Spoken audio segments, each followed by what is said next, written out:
Joe Biden quitte l'Arabie Saoudite après une visite controversée marquée par sa rencontre avec le prince héritier Mohammed Ben Salman.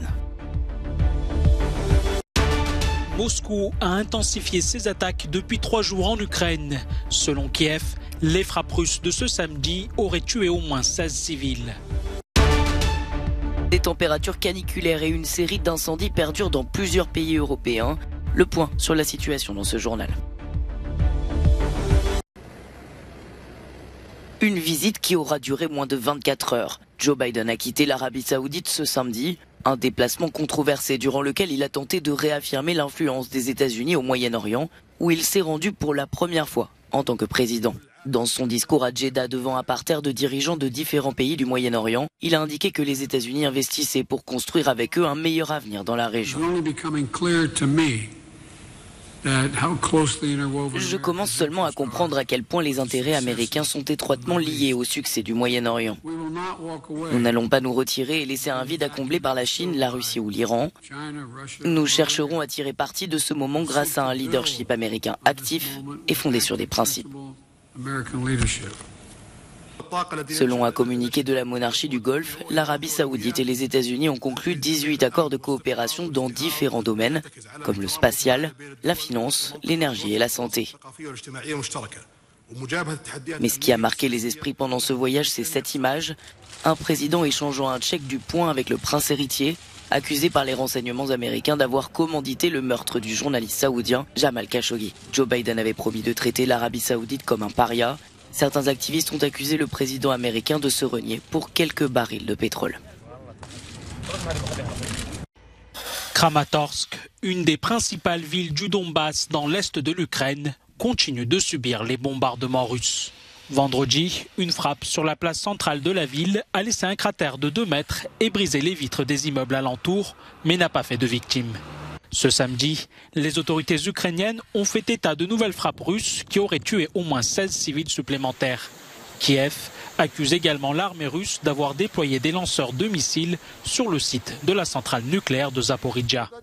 D'après le ministère russe de la Défense, les forces russes auraient attaqué une base provisoire des troupes ukrainiennes à Mykolaïv, faisant plus de 200 morts parmi les militaires.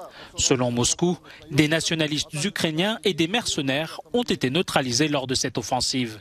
Pendant ce temps, des civils de Kramatorsk sont évacués vers des régions plus sûres. Cette ville, toujours sous contrôle de Kiev, est sous la pression des forces russes. Dans le Donbass, chaque voyage peut être extrêmement dangereux, car nous ne savons pas quand les roquettes russes pourront atteindre ce bus. La Russie a intensifié ses attaques depuis 3 jours, tuant plusieurs dizaines de civils. Mais Moscou rejette ces accusations et affirme ne pas cibler les civils en Ukraine.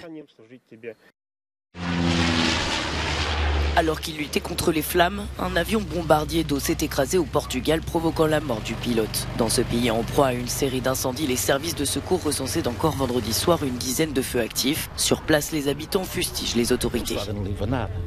Le gouvernement ne fait rien. Les habitants font parfois plus que le gouvernement. On le voit, nous sommes sur la route et les arbres font comme un tunnel l'un sur l'autre. Ça ne devrait pas exister. Le feu ne pourrait-il pas passer facilement d'un côté de la route à l'autre? Bien sûr qu'il le fait.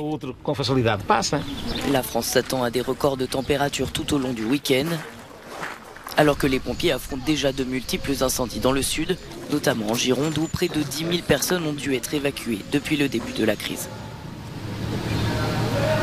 Nous sommes toujours, et c'est une satisfaction, à 3150 hectares de feu brûlés.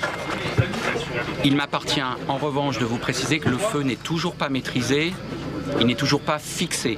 C'est un élément extrêmement important à souligner. En Espagne, des dizaines d'incendies font toujours rage du nord au sud du pays, notamment en Andalousie. Le Premier ministre s'est dit très attentif à l'évolution de ces feux qui ont entraîné l'évacuation de plusieurs communes. Il évoque un risque extrême face aux températures très élevées. Les pompiers sont également sur le pont ici dans l'ouest de la Roumanie, où plus de 20 feux de forêt ont déjà été éteints ces 3 derniers jours. Les habitants ont également tenté d'éteindre les flammes par leurs propres moyens, craignant qu'elles n'atteignent leur maison. Les ministres des Affaires étrangères de l'Arménie et de l'Azerbaïdjan se sont réunis ce samedi en Géorgie. Erevan et Bakou ont ainsi entamé leur premier pourparlers direct depuis la guerre qui a opposé ces 2 pays dans la région du Haut-Karabakh en 2020.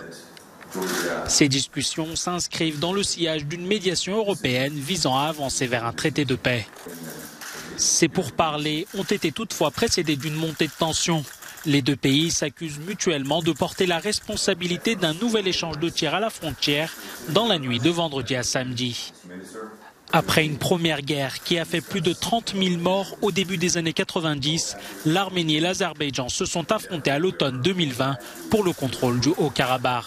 Plus de 6 500 personnes ont été tuées dans cette nouvelle guerre. Dans le cadre d'un accord de cessez-le-feu négocié par Moscou, l'Arménie a finalement cédé des pans entiers de territoire qu'elle contrôlait.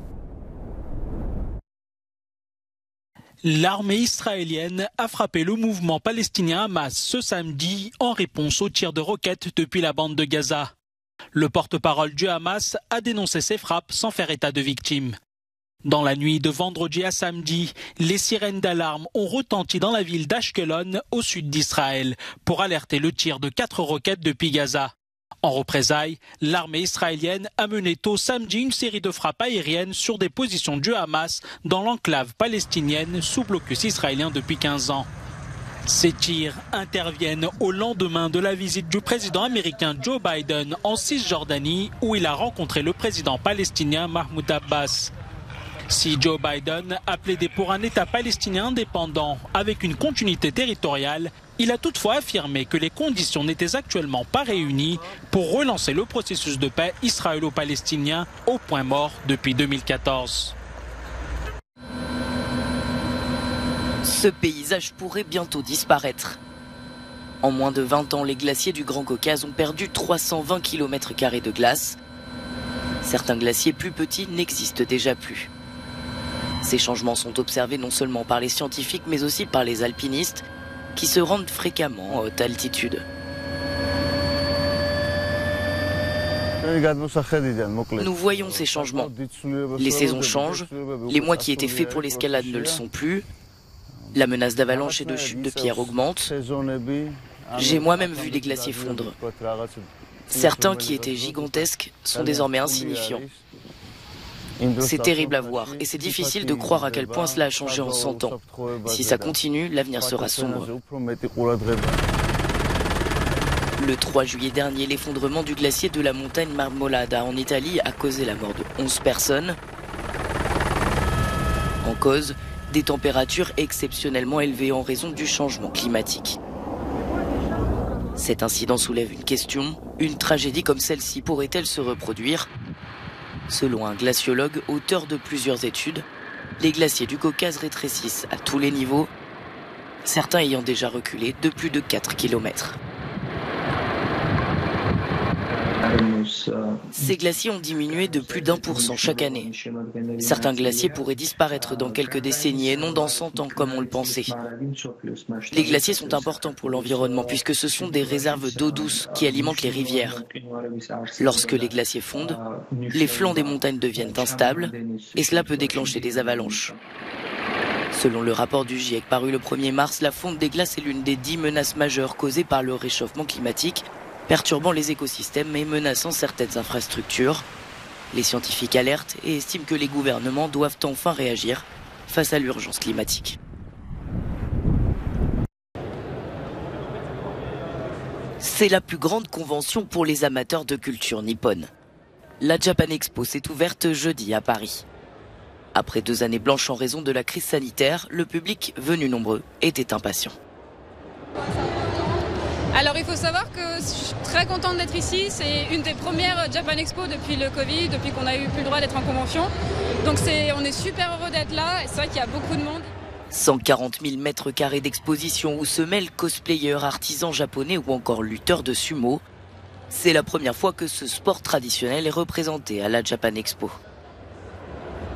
Nous on a vraiment envie justement de dépasser les clichés par rapport au sumo. On trouve ça, c'est un sport qui a des vraies valeurs, de vraies noblesses, comme tous les sports d'ailleurs, qui développent le sens du courage, de la pugnacité, de la technique.